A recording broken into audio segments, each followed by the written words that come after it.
दोस्तों हम बढ़ते हैं हमारे थर्ड टॉपिक की ओर, TDR. So what do you mean by TDR? TDR means transfer of development rights.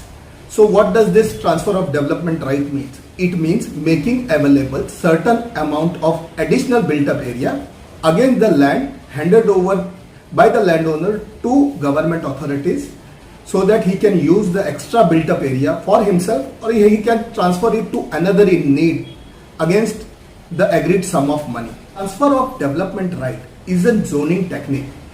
It is used to permanently protect the land with conservation values such as farmland, forest hills, heritage building, etc. by redirecting development that would otherwise occur in this land to an area planned to accommodate.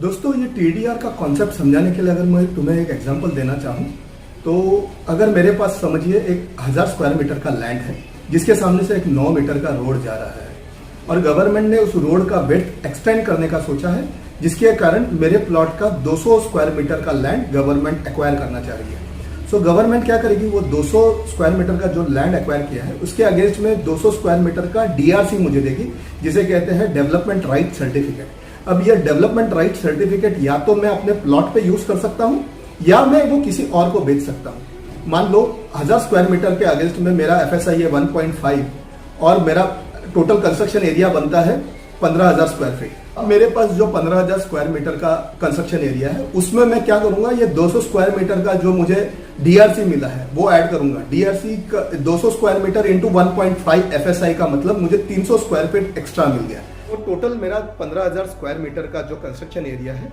उसमें मैं government के दिया हुआ 200 square metre का DRC add कर सकता हूँ जिसका मुझे कंस्ट्रक्शन एरिया बनेगा 15,000 प्लस 200 इंटू 1.5 यानी 300 स्क्वायर मीटर, यानी टोटल मेरा कंस्ट्रक्शन एरिया बन जाएगा 18,000 स्क्वायर मीटर का। या फिर मैं कर सकता हूँ 15,000 स्क्वायर मीटर खुद डेवलप करूँ और 200 स्क्वायर मीटर का जो डीआरसी मिला है वो किसी और को बेच दूँ। दोस्तों टीडीआर हमें कैसे मिलता है? डीआरसी से मिलता है। और डीआरसी में क्या क्या मेंशन होता है? डीआरसी में मेंशन होता है आपने गवर्नमेंट को कितना प्लॉट एरिया हैंड ओवर किया है, प्लॉट का डिटेल्स हैंड ओवर कितना किया हुआ है, ये पूरा डिटेल्स डीआरसी में होता है। So TDR is equal to DRC. So what is the purpose of TDR? The purpose of TDR is easier acquisition of land for infrastructure development like widening of road, development of playground area, parks or schools, preservation of heritage structure, forest or farmlands, slum development or public amenity buildings at no extra cost to government. 1999 से लेकर 2000 तक के time के बीच में काफी slum development या redevelopment से TDR generate हुआ था जो आज भी ओपन मार्केट में सेल हो रहा है। दोस्तों बेनिफिट ऑफ टीडीआर क्या है?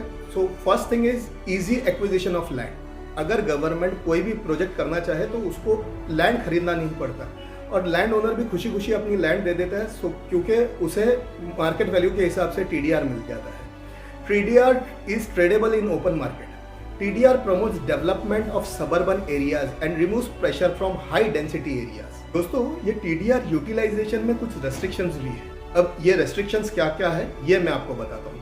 फर्स्ट रेस्ट्रिक्शन है रोड विड्थ। अगर मेरा TDR जनरेट होता है कोई बिल्डिंग जहाँ पे 9 मीटर का रोड है तो आपको यूटिलाइज करते समय वहाँ का रोड विड्थ मिनिमम 9 होना चाहिए। सेकेंड है जोनल रेस्ट्रिक्शन। जोनल रेस्ट्रिक्शन का मतलब जो जोन से TDR जनरेट हुआ है या तो फिर वो जोन में यूटिलाइज होगा या फिर उससे नीचे वाले लो डेंसिटी वाले जोन में यूटिलाइज होगा। थर्ड है पॉपुलेशन डेंसिटी। हाई डेंसिटी वाले एरियाज से जो टीडीआर जनरेट हुआ है वो हमेशा लो डेंसिटी वाले एरिया में जाएगा। कभी भी लोअर डेंसिटी वाले टीडीआर जनरेशन हायर डेंसिटी वाले पॉपुलेशन वाले एरिया में कभी नहीं जा सकता। फोर्थ है सीआरजेड। सीआरजेड में कोई भी टीडीआर यूटिलाइज नहीं होता है। हैजार्डियस जोन है वहां पे भी कोई भी टीडीआर कभी भी यूटिलाइज नहीं होगा।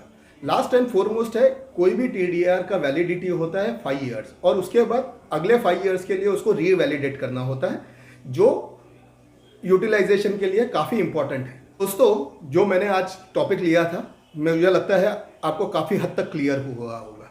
फर्स्ट टॉपिक था मेरा एफएसआई, सेकेंड टॉपिक था फंजिबल एफएसआई और थर्ड टॉपिक था टीडीआर। होप आपको ये तीनों ही टॉपिक क्लियर हुए होंगे। अगर नहीं क्लियर होंगे तो प्लीज मुझे कमेंट कीजिए और मैं पूरी कोशिश करूंगा कि ये पूरी तरह से आपको समझा सकूं। Request you all to kindly comment on what topics you shall like me to make videos on. Hope to hear from you all and see you soon. Thanks and goodbye.